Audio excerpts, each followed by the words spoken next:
అయితే రెండోది ఏంటంటే ప్రపంచం మతాల వారీగా చూస్తే క్రిస్టియన్ పాపులేషన్ 230 కోట్లు, ముస్లిం పాపులేషన్ ఇస్లాం పాపులేషన్ 200 కోట్లు, హిందువుల జనాభా 120 కోట్లు ఉంది. హిందువులు 3వ స్థానంలో ఉన్నారు.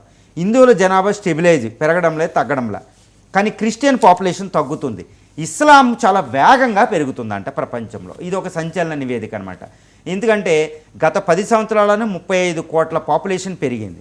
వచ్చే 10 సంవత్సరాలు అంటే 2035 నాటికి ఇప్పుడు ప్రపంచంలో అత్యధిక పెద్ద మతమైన ఏది క్రిస్టియన్స్ 230 కోట్లని ఇది ఇస్లాం అధిగమించి ప్రపంచంలో అతిపెద్ద మతంగా ఇస్లాం అవతరించబోతుందని ఈ ప్యూ రీసెర్చ్ ఆర్గనైజేషన్ చెప్పింది. ఇండియాలో కూడా ఈ ముస్లిం జనాభా విపరీతంగా పెరుగుతుంది.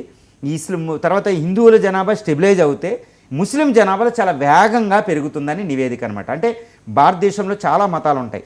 ఇది ఇస్లాము, హిందూ, జైనిజం, సిక్కు అన్నిట్లో ఉంటారు. ఏ